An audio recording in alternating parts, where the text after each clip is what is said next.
September the 1st, 1939, German troops thrust deep into Poland to win a swift and absolute victory. Barely 20 years earlier, their forefathers had also been on the march, but back into their homeland as a defeated army.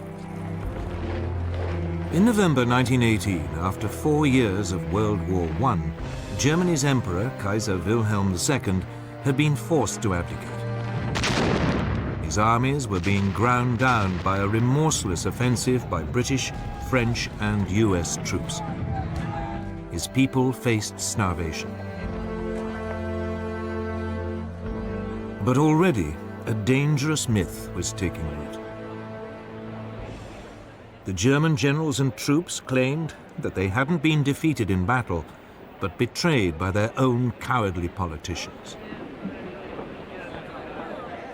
Even so, at 11 in the morning on November the 11th, 1918, the 11th hour of the 11th day of the 11th month, World War I came to an end.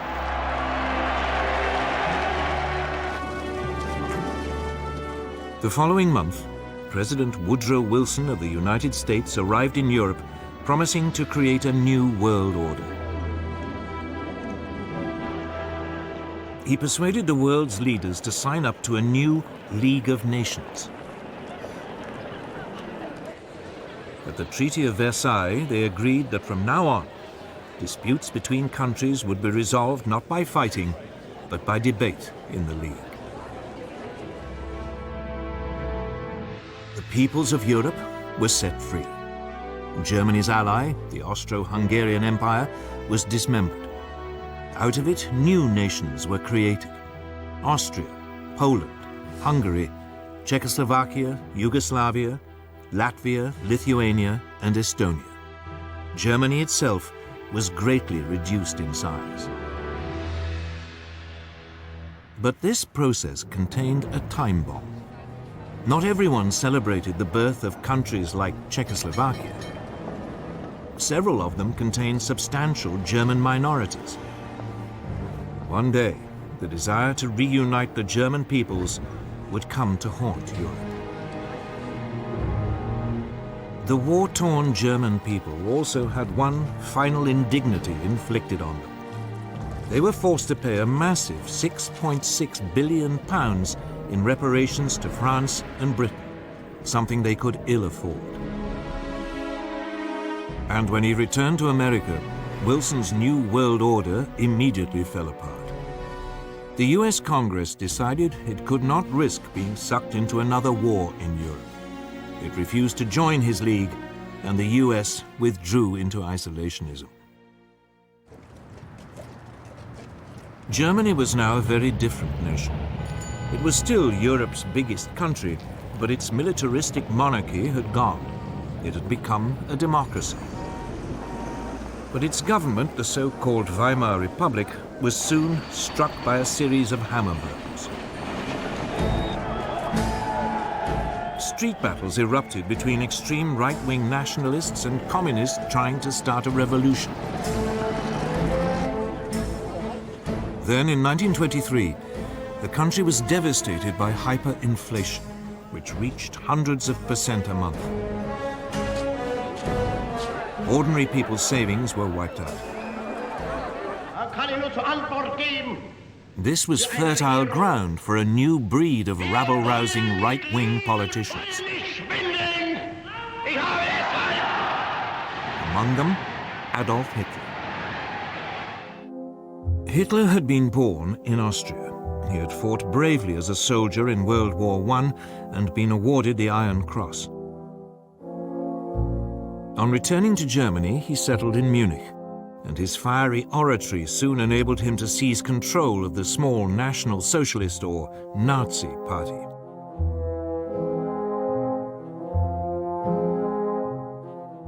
In October 1923, Hitler and his henchmen attempted an armed coup against the Weimar government. It failed, and he was sentenced to 9 months.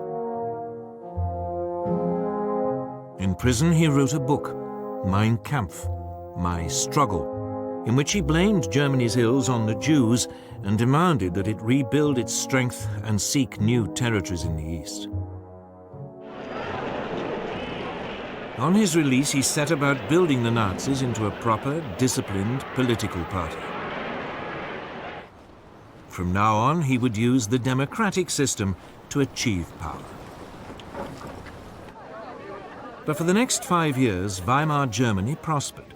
Support for extremist parties, left and right, dwindled. Then suddenly, Hitler's opportunity arrived.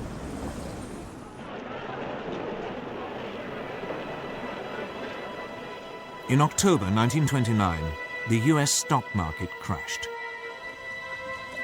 Billions of dollars were lost, and an economic depression swept across the world. Unemployment in Germany soared to over 6 million. Only extremist politicians seemed to offer a solution.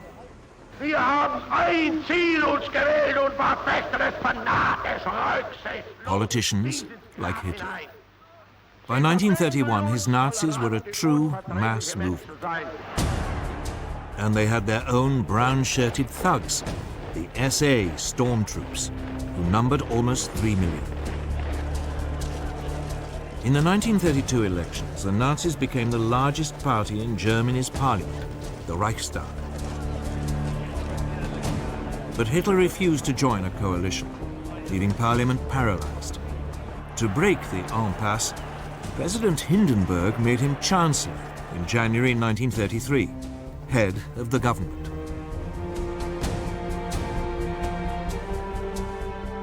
Within a month, the Reichstag burned down. Hitler accused the communists and demanded emergency powers. He then used them to ban all other political parties. In August 1934, President Hindenburg died. Hitler declared himself president. He was now absolute leader, the Führer of Germany.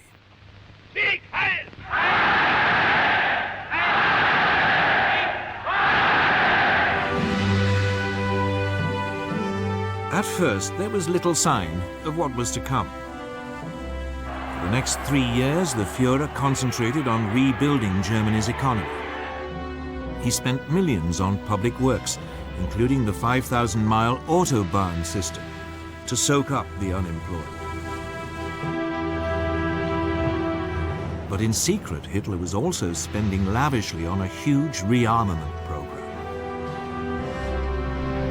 Under the Versailles Treaty, the German army had been limited to 100,000 men. The country was forbidden to have an air force, tanks, or submarines. This small army was trebled in size. Then, in 1935, Hitler came out into the open. He unveiled a brand new air force, the Luftwaffe. It had 2,500 planes, far more than Britain or France. Unemployment plunged, and the Nazis became enormously popular. Now emboldened, the Führer made his first expansionist move. In 1935, he reoccupied the Saarland district on the French border, after it voted to return from League of Nations to German rule. A year later, he sent German troops into the Rhineland, part of Germany which had been demilitarized at Versailles. At the time, many felt that Hitler was only claiming back what was rightfully Germany's. Neither Britain nor France objected.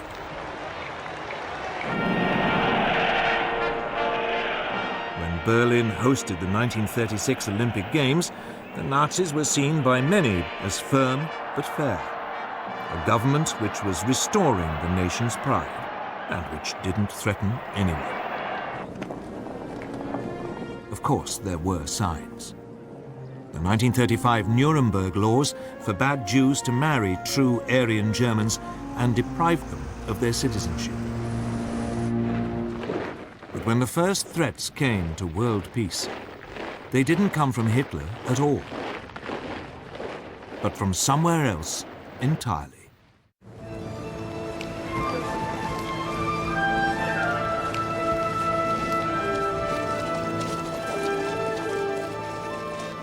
Japan, at the start of the 20th century, was already a military power.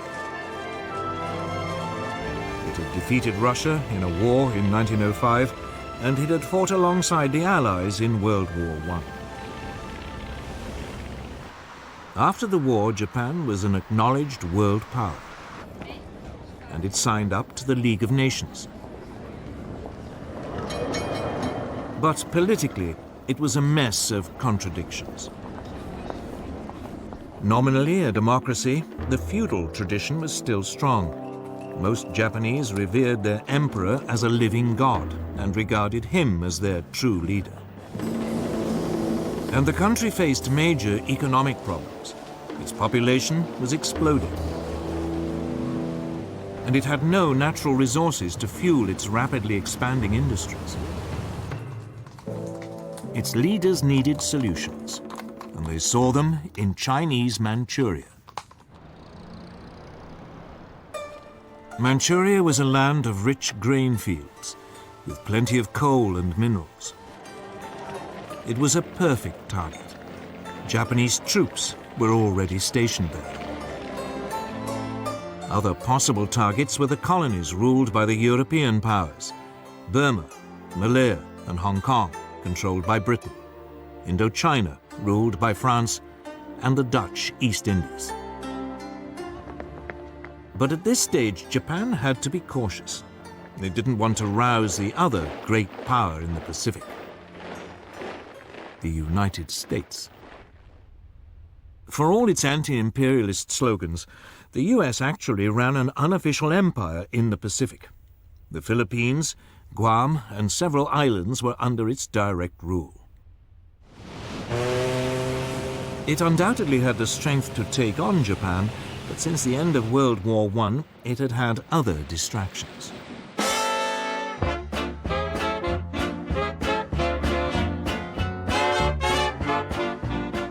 This was America's Jazz Age.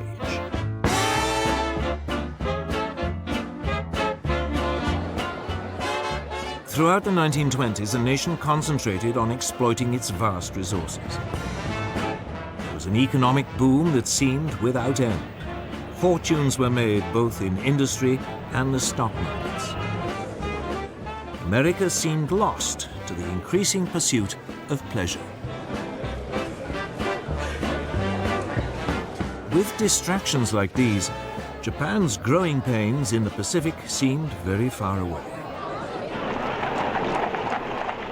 America had slashed its army after World War I and agreed a naval reduction treaty with Britain, France, and Japan. This, in effect, handed naval superiority in the Pacific to the Japanese. And then came the Great Depression.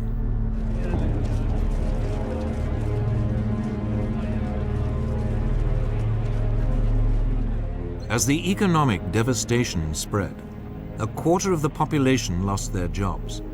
Tens of thousands were made homeless, living in shantytowns.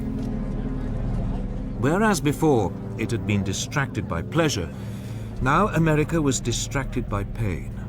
It was time for Japan to make her move.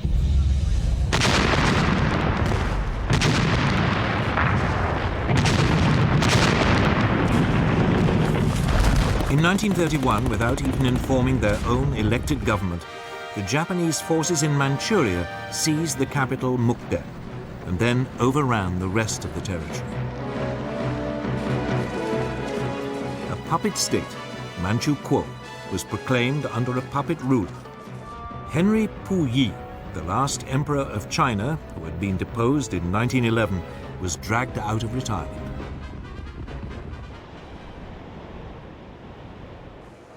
At its headquarters in Geneva, the League of Nations now faced its first great test. Japan was universally condemned. But her response was blunt. Japan, however, finds it impossible to accept the report adopted by the Assembly. The Japanese then just walked out, and the League suddenly realized there was nothing it could do about Manchuria.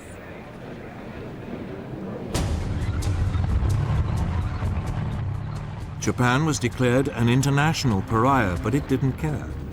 Its leaders had turned their eyes to further conquests in China. These were easy pickings. China was in a state of chaos. The government of Generalissimo Chiang Kai-shek was locked in conflict with the Chinese Communist Party under Mao Zedong. There was civil war.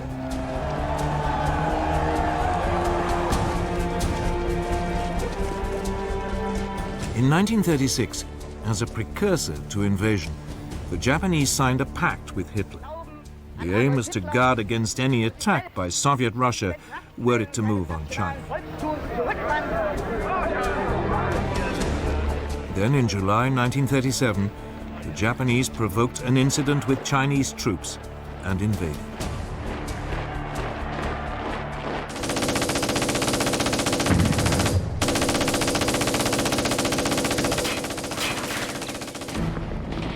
At first, the Chinese were taken by surprise. But they soon fought back fiercely, the communists even joining the Kuomintang in a united front. The Japanese responded with amphibious landings. By the end of 1937, they had overrun much of northern China and the coast.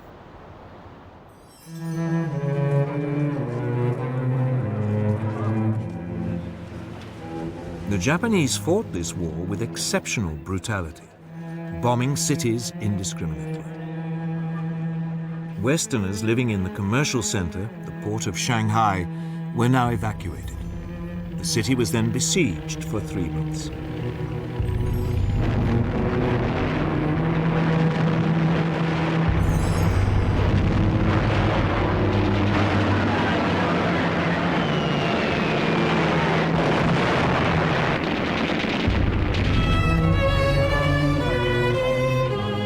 It suffered widespread damage, the Japanese forces showing no pity or concern for the native population. But it was after the capture of Nanking, then the Chinese capital, on December the 17th, 1937, that the Japanese forces really ran amok. Over 300,000 civilians are estimated to have been massacred during a 6-week orgy of rape and indiscriminate killing.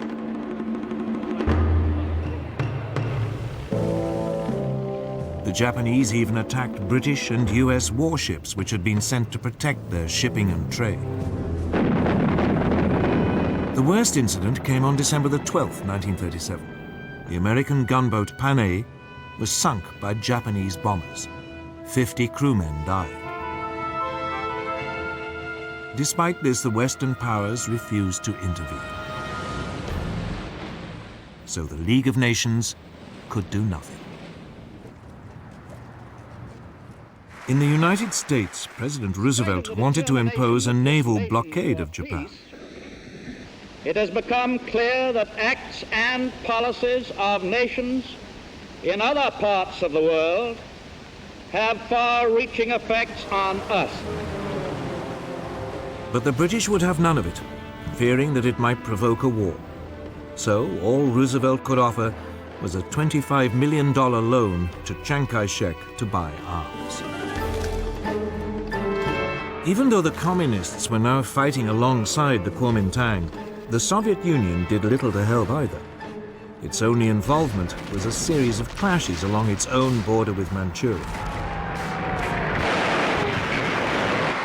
But China itself received nothing. Instead, it had to fight on alone. During 1938, the Japanese overran Canton and pushed the Chinese forces deeper into the west of the country. All the rhetoric of the League of Nations, all those promises to stop international aggression had come to nothing. And by now, the Western powers were facing aggression much closer to home. Deve cristallizzare una posizione di potente ingiustizia. Sangue principi che sorgono e che nascono e I principi che declinano, la vittoria è per noi, per I primi. Today, It is easy to laugh at Benito Mussolini, the fascist dictator of Italy. All that posturing seems faintly ridiculous now, but it didn't seem that way in 1922. Back then, Italy had seemed to be on the edge of anarchy. The country was riven by strikes and land seizures. The democratic government, just as in Germany, seemed powerless in the face of such unrest. So Benito Mussolini, a war veteran and a journalist, decided to take a stand. He organized a right-wing nationalist party, the Fascists. With the country paralyzed by a general strike in August 1922, Mussolini ordered his followers to march on Rome. Fearing a civil war, Italy's king, Victor Emmanuel, asked him to form a government. Si realizzassero le premesse necessarie e sufficienti per una collaborazione delle quattro grandi potenze occidentali, Mussolini swiftly stamped out any political opposition and assumed dictatorial powers. deve cristallizzare una posizione di potente ingiustizia. By 1928, his position seemed secure. Parliament was appointed rather than elected, and all power was firmly in the hands of the fascist Grand Council.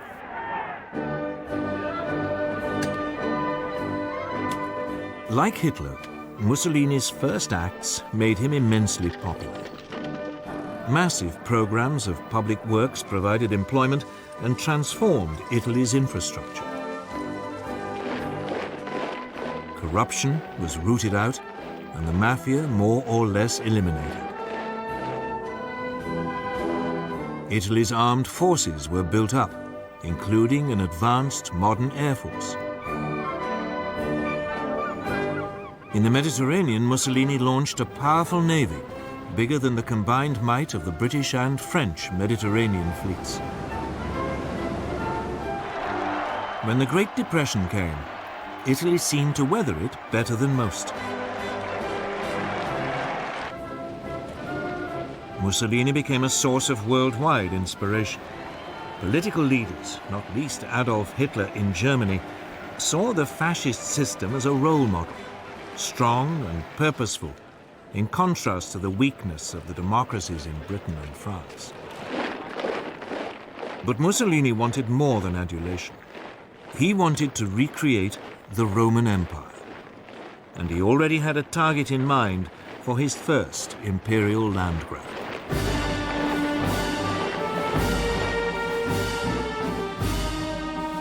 His target was Abyssinia, today's Ethiopia. Italy already had colonies on its borders in Eritrea and Italian Somaliland. In December 1934, Italian forces provoked a clash with Abyssinian troops at an oasis in the Ogaden region, well inside Abyssinian territory.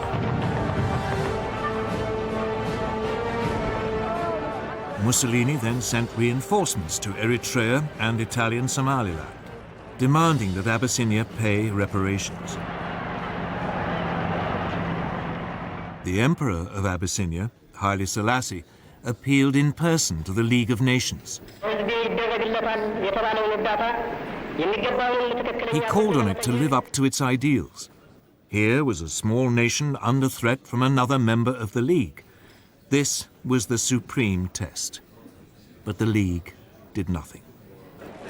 Britain's Foreign Minister, Anthony Eden, at least tried to broker a peace deal, but Mussolini would have none of it. In early October 1935, the Italian army invaded from Eritrea and Italian Somaliland. The primitive Abyssinian forces stood little chance against a modern army equipped with artillery and tanks.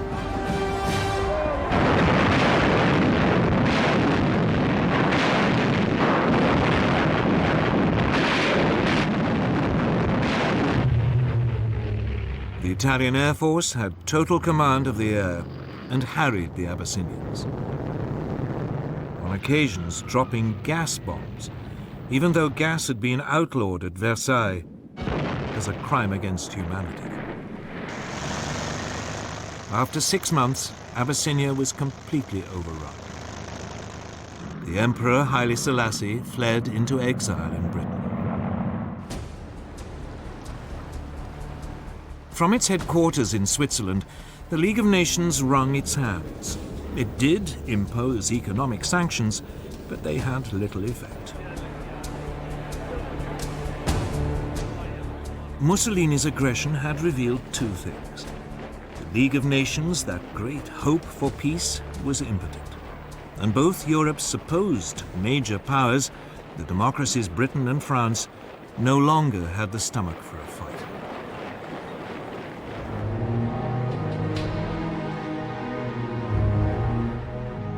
Both Britain and France had been shattered by World War I, and their economies had never really recovered. Both had witnessed waves of strikes and unrest. Both had suffered mass unemployment, even before the Great Depression.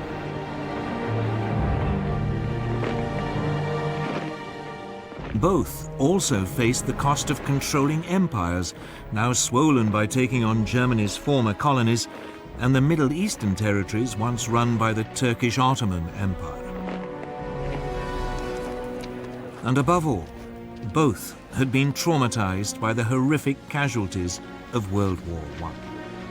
A succession of British leaders, Lloyd George, Ramsay MacDonald, and above all Stanley Baldwin, all resolved to keep Britain out of future conflicts. Despite horrific casualties on the Western Front, Britain had ended World War I with a large and very effective conscript army. This was immediately run down to a small professional force designed to police its sprawling empire. And when the Great Depression struck, any ideas of modernizing the army were abandoned. It meant that Britain went into the run-up to war economically and militarily weak.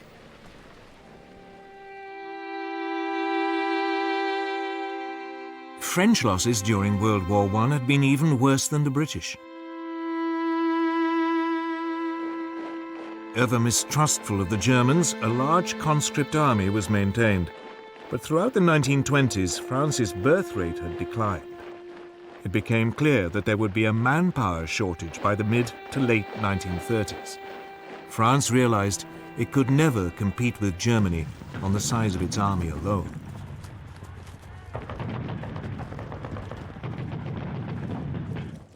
The solution was to adopt an entirely defensive mentality.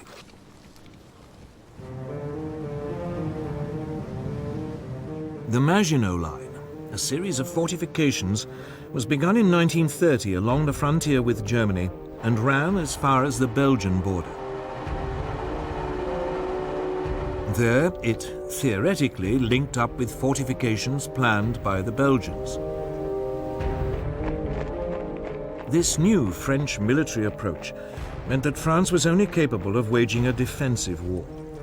It just did not have the ability to launch an attack on Italy, even if the British had had the troops to help. And of course, both countries knew that their navies in the Mediterranean were outnumbered by Mussolini's new fleet.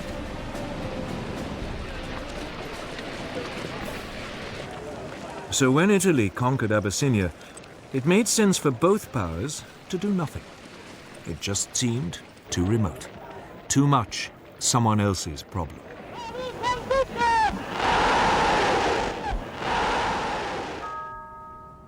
By now, they both had to deal with all the traumas of the Great Depression. That seemed so much more pressing. And above all, they were now faced with a military threat far closer to home. A resurgent and rearming Germany. And Germany's power, and that of Italy too, was soon about to be demonstrated in supporting the rise of another dictator in Spain.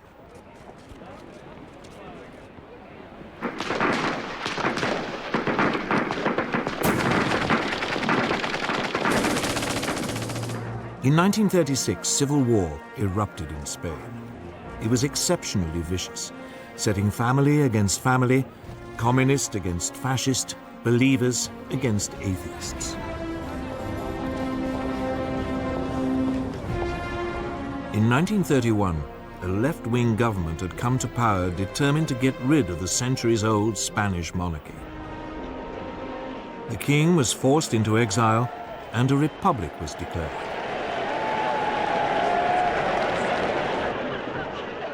In February 1936, the parties of the left combined in a popular front to take on the forces of the right in a general election.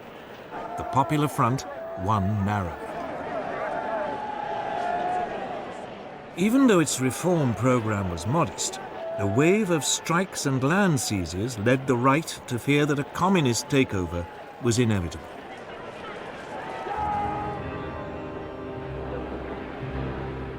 Within the Spanish army, long a bastion of conservative and Catholic thinking, senior officers began to consider the possibility of a coup.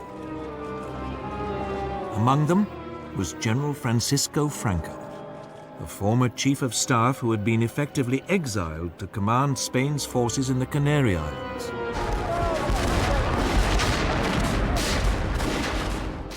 On July the 17th, 1936, the units of the army fighting guerrillas in Spain's colony in Morocco mutinied. The next day, Franco flew to join them, proclaiming a new nationalist movement which would save Spain from communism. Mainland garrisons now joined this revolt. The Popular Front responded by calling for volunteers to defend the Republic. Battle lines had been drawn.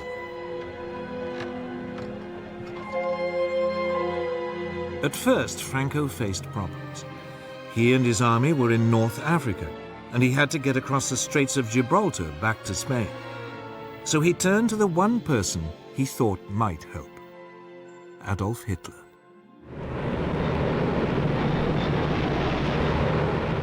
Within a month, transport aircraft from Hitler's new Luftwaffe had begun an airlift, taking Franco's battle-hardened veterans over to southern Spain.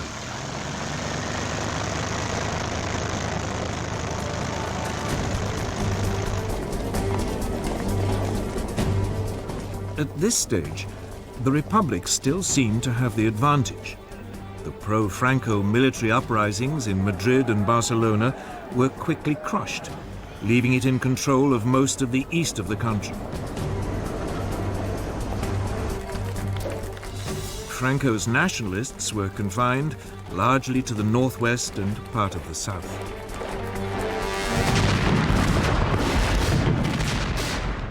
But the nationalist situation was transformed when Hitler and Mussolini started to pour in troops and weapons. The German dictator seized the opportunity to test his new equipment and expanding armed forces. The first panzer tanks were sent, along with some 12,000 troops. And the Luftwaffe deployed its Condor Legion, with its ultra-modern new bombers and fighters.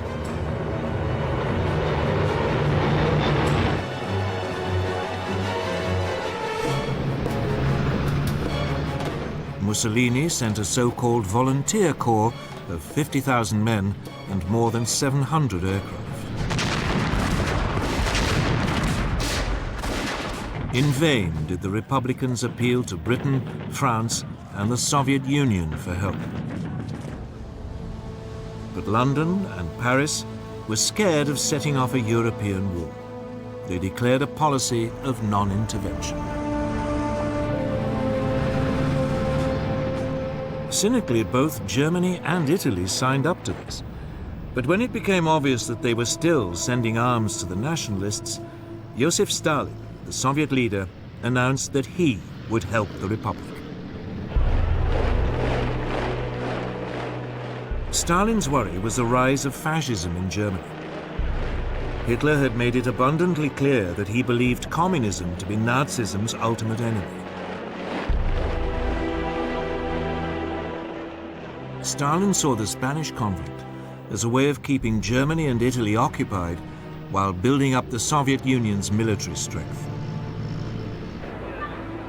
About 700 military advisors were sent, along with tanks and fighter aircraft.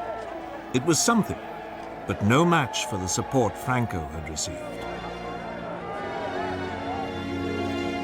In fact, the largest source of outside help for the Republic didn't come from a country at all, but from volunteers, the international brigades. About 30,000 left-wing Americans, British, French, and Germans signed up to fight in Spain. With their new fascist support, the nationalists were able to open two fronts, one advancing towards Barcelona from the north, the other led by Franco, pushing up towards Madrid from the south. By the end of 1936, Madrid was enveloped on three sides and virtually under siege. The fighting was intense and often accompanied by appalling atrocities against civilians. The Republicans hunted down and murdered Roman Catholic priests. The nationalists slaughtered anyone accused of being communist. German and Italian air power was used indiscriminately against civilian targets. Madrid was heavily bombed. But the worst incident came in April 1937, when the Basque town of Guernica was virtually obliterated, with 6,000 civilian deaths. The area controlled by the Republic was steadily ground down. Its forces fought with great gallantry, but undertrained and under-equipped amateurs were no match for the professional soldiers led by Franco, or for the combined modern weaponry of Italy and Germany.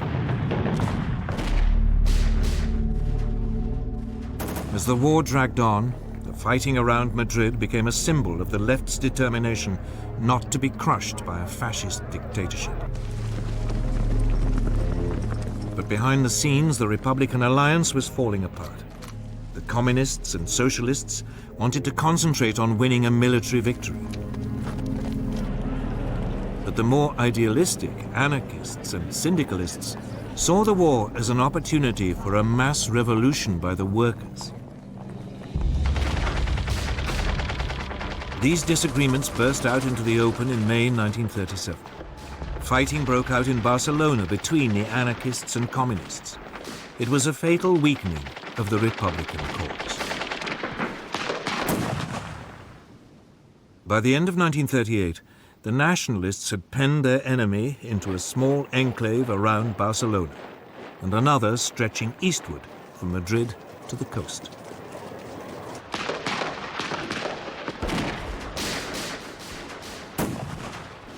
Madrid continued to hold out, but the international brigades were withdrawn. More and more nations began to recognize Franco's government as his forces closed in for the final assault on Madrid.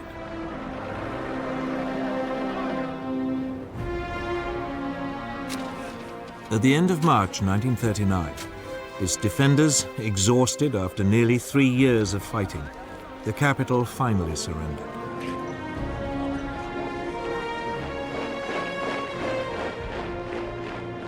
A month later, Franco formally declared hostilities at an end.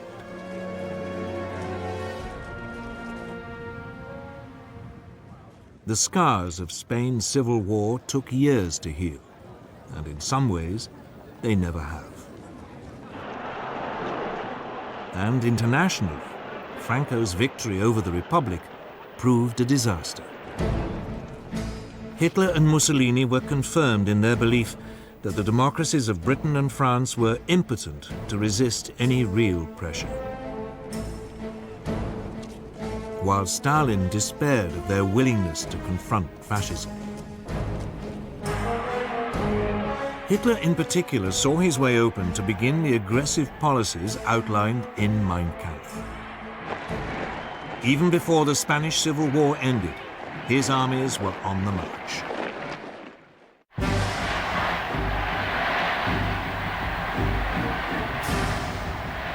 From the moment he became Chancellor of Germany on January the 30th, 1933, Hitler had begun to put his long-term ambitions into action. On February the 3rd, he told his top commanders that his ultimate aim was to conquer territory in the east and ruthlessly Germanize it. They were instructed to prepare for a massive expansion. Although Germany had been forbidden tanks, a secret treaty with the Soviet Union in 1923 had allowed the development of tank designs and experimentation with new mobile armored tactics. Energetic young German officers like Heinz Guderian read the theories of British thinkers like Basil Liddell Hart and Colonel John Fulham. They even watched exercises being carried out by the British during the 1920s on Salisbury Plain. It was from these that they came up with the idea of fast-moving units combining tanks, artillery and infantry that could thrust fast and deep into enemy territory. Hitler adopted their ideas with enthusiasm. The new army was to have 3 panzer divisions. Similarly, the new Air Force, the Luftwaffe, under former World War I fighter ace Hermann Goering, had had a framework to build on. Throughout the years in which its Air Force was officially banned, Germany had kept up its design skills by building civilian machines, and gliding and flying clubs provided a reserve of potential aircraft. Hitler revealed the existence of the Luftwaffe in March 1935. He then announced that the army was to be increased to 300,000 men and conscription was reintroduced. Britain and France protested feebly at this flagrant breach of the Versailles Treaty. But soon, they reluctantly and slowly began to rearm.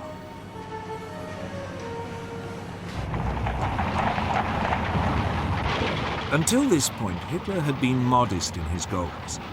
He had only taken back what was his, the Rhineland and Saarland. But now he had a grander target in mind, his homeland, Austria. In 1934, Austrian Nazis had attempted to seize power and unify the country with Germany. The Austrians, after all, spoke German, even if they had never been part of a German state. In February 1938, another Nazi plot was discovered. Austrian Chancellor Kurt von Schuschnigg protested to Hitler.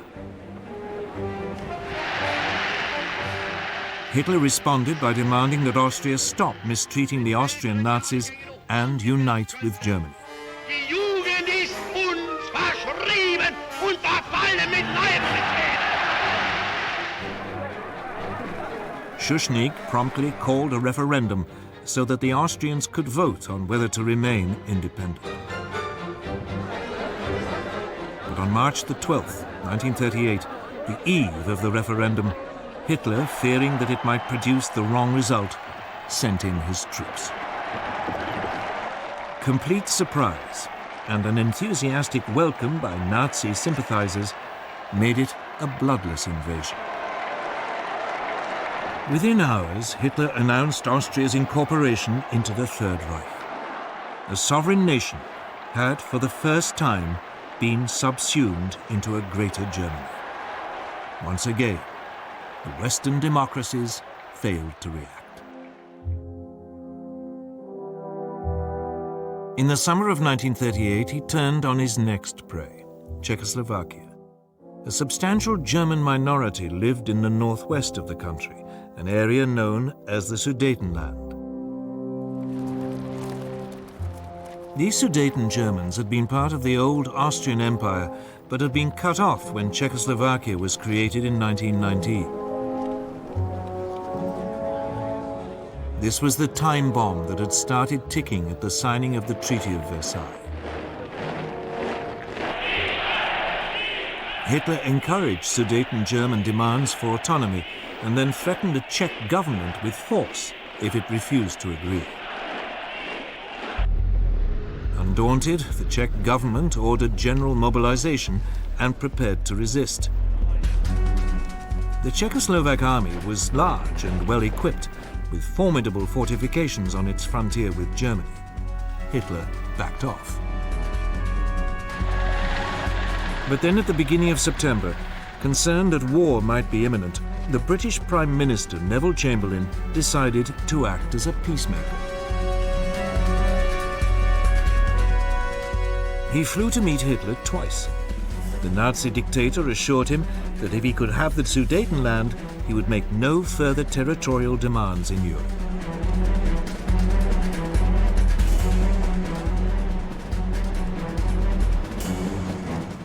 In Munich, on September the 29th, 1938, with Mussolini acting as mediator, France and Britain signed an agreement giving the Sudetenland to Germany in return for a formal declaration by Hitler that he had no more territorial ambitions. Chamberlain flew back to Britain waving the piece of paper, which he claimed guarantees peace in our time. And so, on October the 1st, German troops occupied the Sudetenland and seized the Czech frontier fortifications. Hitler now began sizing up his next target, Poland. Eine große Nation muss dauernd zusehen, wie gegen Recht und vertragliche Bestimmungen Angehörige ihres Blutes. Again, the nominal cause was a German minority marooned as a result of the Versailles Treaty. Hitler demanded the return of the port of Danzig to German control, so that East Prussia could be linked up with the rest of Germany. The Poles refused, and Hitler hesitated. He was not quite ready for all-out war, and he had unfinished business with Czechoslovakia. In March 1939, the eastern part of the country, Slovakia, which was ethnically different to the Czech lands, appealed to Hitler for help in achieving greater independence. Hitler summoned the Czechoslovak Prime Minister Emil Hácha to Berlin and browbeat him into putting his country under German protection.